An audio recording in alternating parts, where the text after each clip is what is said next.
Like honestly, We're 5 ready, would be Chair. hard for me if I didn't Okay, have 4. all right. I'll now call to order the Planning Advisory Committee for today, May 8th, 2025. Today, we acknowledge that this is the sacred land on which Smiths Falls is now located and has been a site of human activity for 10,000 years and is rich in Indigenous history. This land is the ancestral and unceded territory of the Algonquin and Anishinaabe Nation. We are grateful to the Algonquin ancestors who cared for the land and water in order that we might be here today. We are also grateful for the Algonquin people for their contribution in making of the Rideau Canal, which runs through Smiths Falls.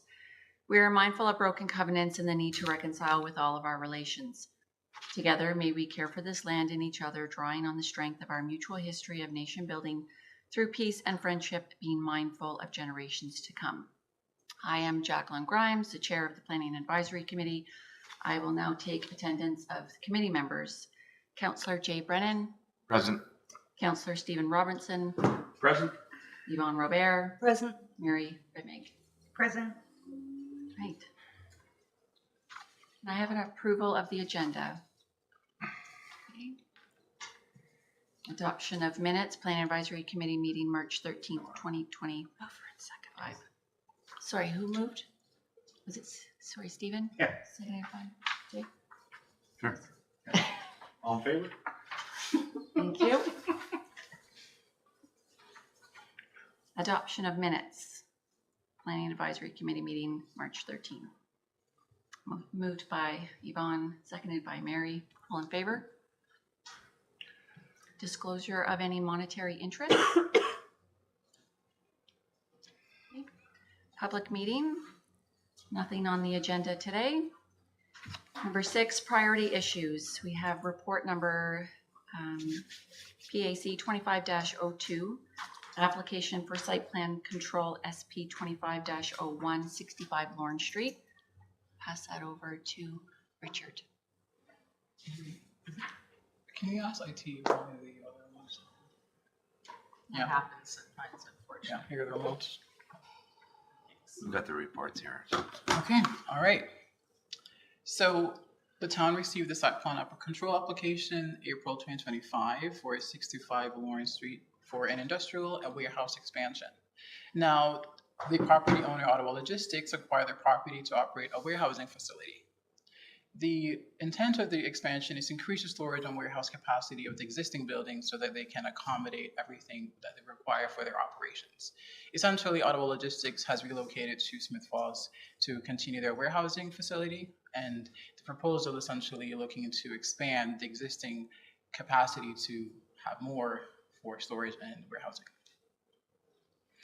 The existing warehouse measures 4,723 meters, and with the addition, it's going to be 9,306 meters. So that's the addition. So on the northwest side, we're going to see the addition measuring close to 4,000 meters. And on the northeast side, that's the side with Lawrence Street, that will have 5,221 meters. There will also be 2 loading bays and approximately 6-meter wide internal road. So essentially, from Burke, there is a road that accesses the property and it goes around the existing building and exits off more. So that internal road basically facilitates access from Burke to Lawrence Street and vice versa. And at its height, at the tallest, essentially it is 12.8 meters, and at its lowest, it is 6.3. So essentially, if you're looking at it from residential stories, the addition will be 3 to 4 stories high, and the existing building is roughly 2 stories high, just to give better context. So essentially, if you're looking at it from Burke Street, there's going to be an expansion on this side, an expansion on Lorne, and they're going to be roughly 3 to 4 stories high. Looking at the key map, we can see just a bit of the different land uses that are surrounded the property. So the rail passenger line is on the rear side of the lot. The subject property is zoned light industrial. Adjacent across the property are 3 residential lots within the M2 zone. And then we also can see the various residential uses adjacent on Burke Street, ranging from single detached to high density dwellings. So this sort of like gives you a sense of like how everything's all sandwiched in. Here we can see a site sketch of the proposed addition. So on one side, we see the addition, and that's going to be the 4,000 size addition. That's on the Burke side. And then looking on the Lorne side, that's addition that's roughly 5,000 meters. And then we can see in the gray, the internal road that sort of leads from Burke to Lawrence Street. And then there's also a parking that's accessible from Burke Street.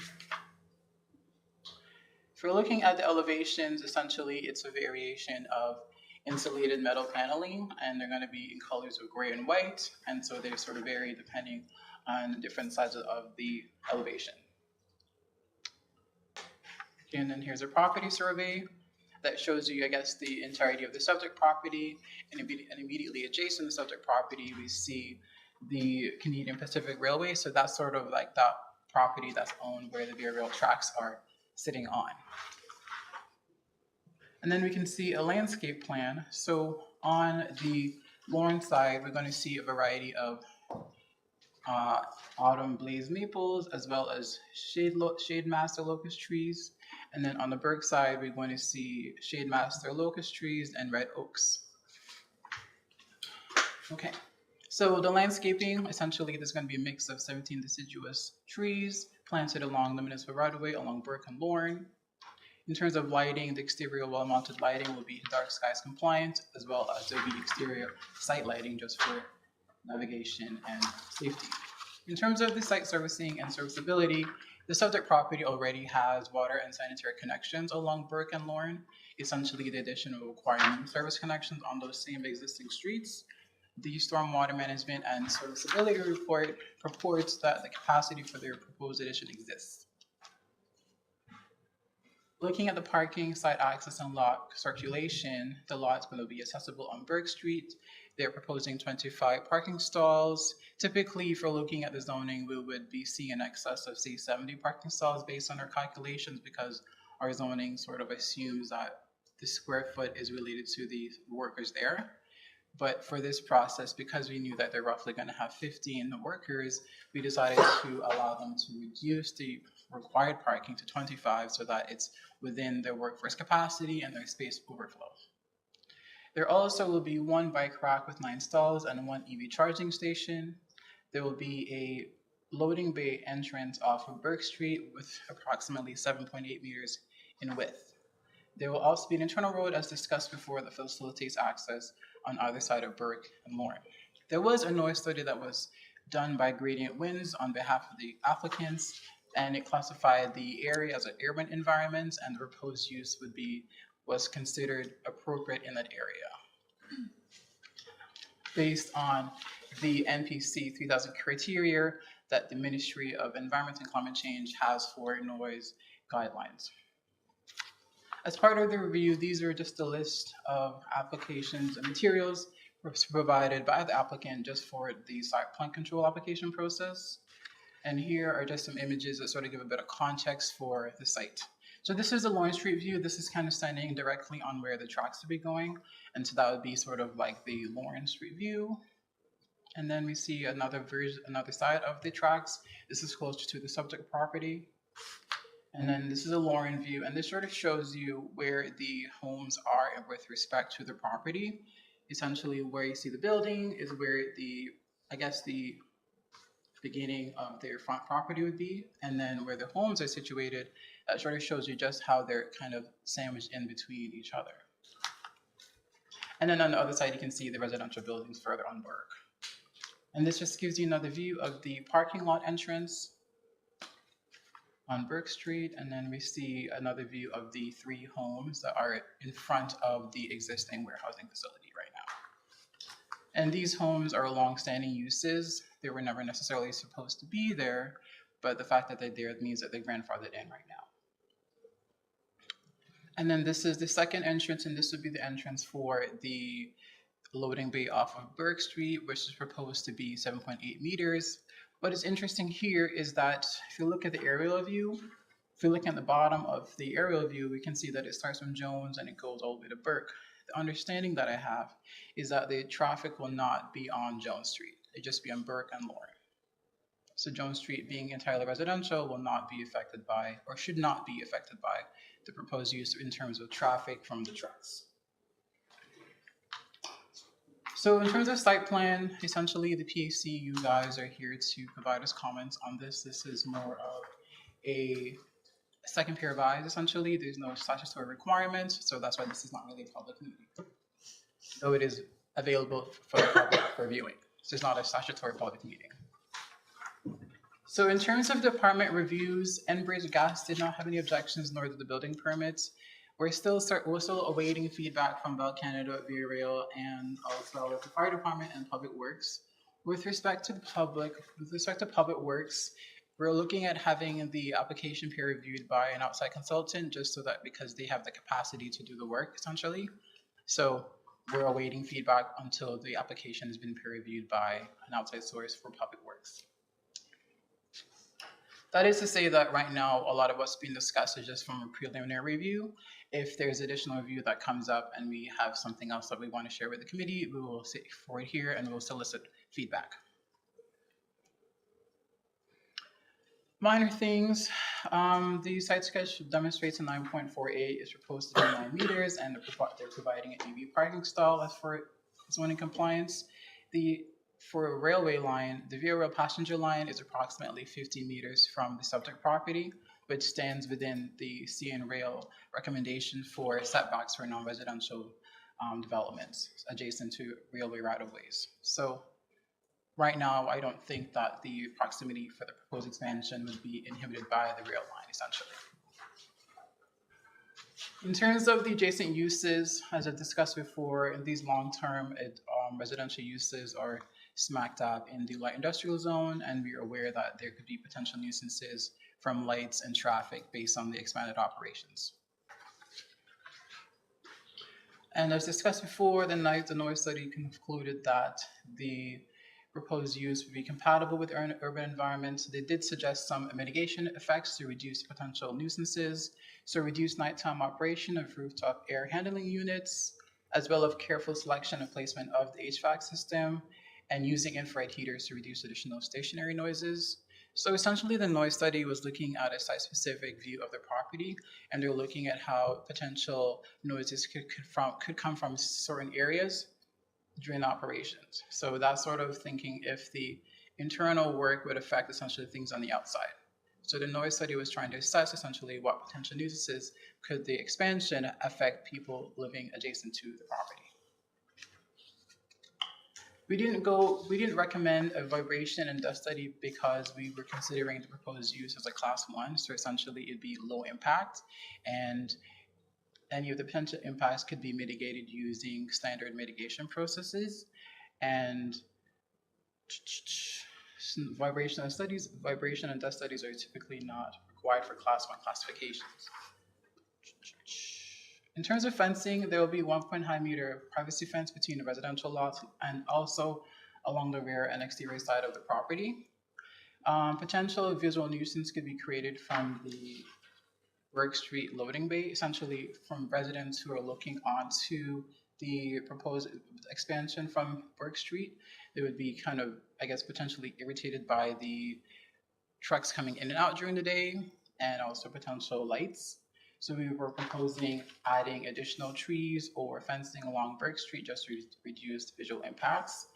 Although they are already proposing that there be 2 red oak trees along the frontage along Burke, as well as some fencing. In terms of proposed elevations, there will be vertically mounted white and gray colored insulated metal paneling.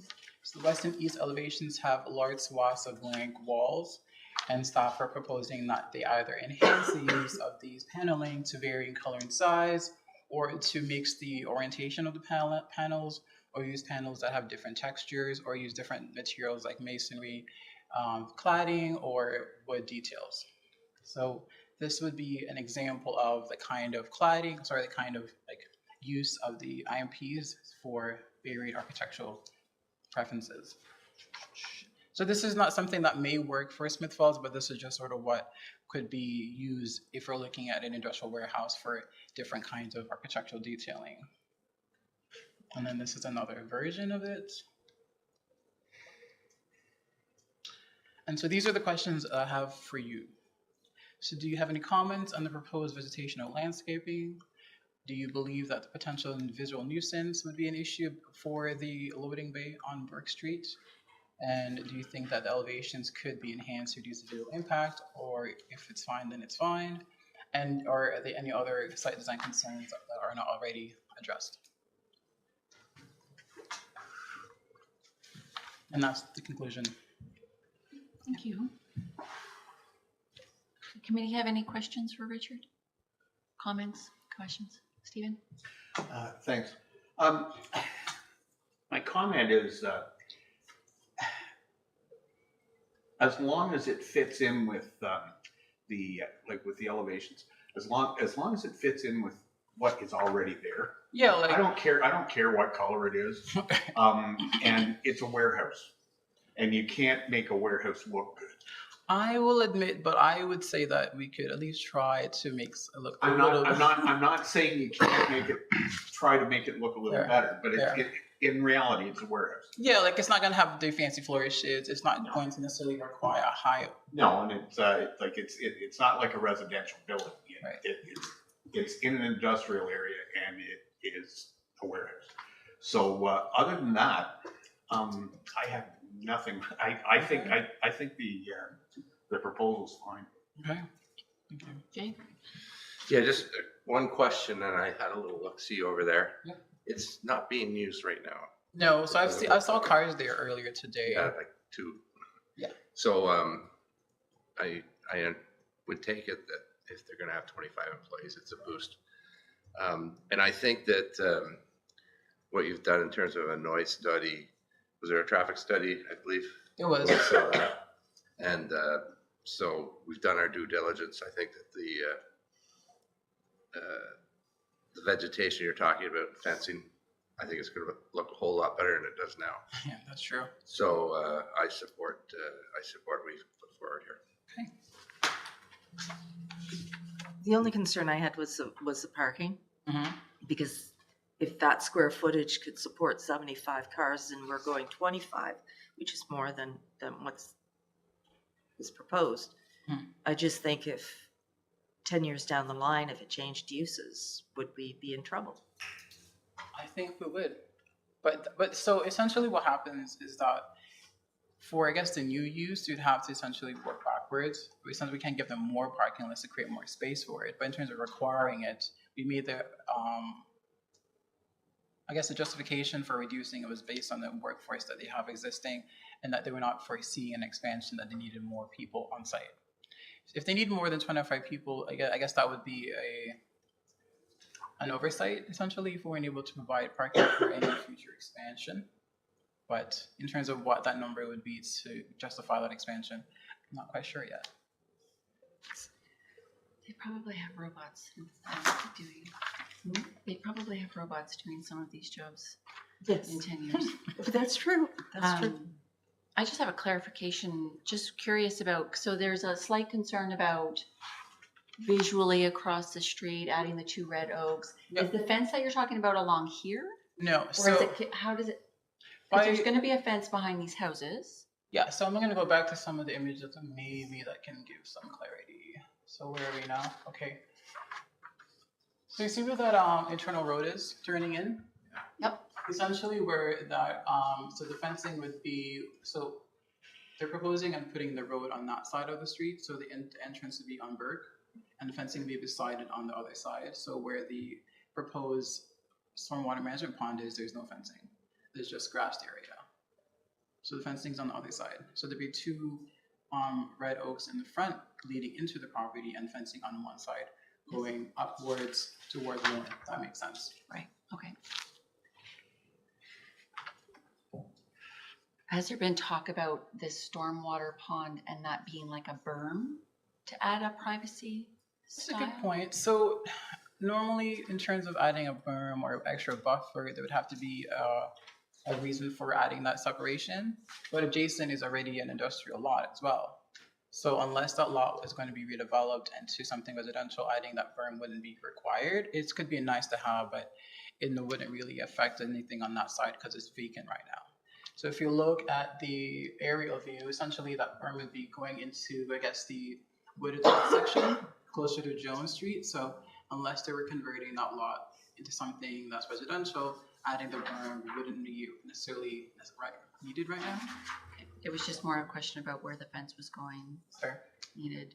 I have one question about the EV is it a charging station? Is that mandatory through building code or is that just a Zoning. it's mandatory? Through zoning, not the building code. So in terms of the EV requirements, they're typically 5% of the required parking. So that's how we got to that number one, essentially. The applicant was concerned that the requirement for EVs were over and above what they were looking to do because of what their operations were. They felt that one EV would be sufficient. Questions, do you? I just have a couple comments. So one was because hopefully it gives you the to essentially, as the staff recommendation to continue the 1.8 meter fence. So I would support that, or have the plantings instead along that lot line. And then just speaking to Councillor Robinson's comments about you can't really dress up a warehouse. One thing that might be helpful, because I didn't really see it on the elevations, was some form of lighting to add some visual interest to the facade and enhance safety on the property. So the lighting plan proposes the wall mounted lights to be sort of like midway between the first and second story, essentially like halfway point of the elevation. Could it be better looking? Perhaps, but they've been At night anyways, and enhance safety is what my thought was, but yeah, we could explore that during the site plan process. not But something to really hang your hat on, but just a comment for you. Anybody else? All right. We don't need a motion or, no, I'm just receiving feedback for now, so nothing specific here. okay. All right, we'll move on to the next item on the agenda, project updates. There are none. The next meeting is Thursday, June 12th, 2025. And adjournment. Can I have a motion for adjournment? Yvonne? Yvonne, sorry, who's Yvonne. Stephen in the bottom. I always have. When in Not doubt, this it's time. Stephen.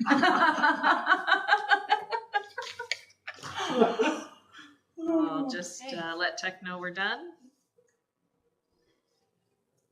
Okay, it's been a good meeting.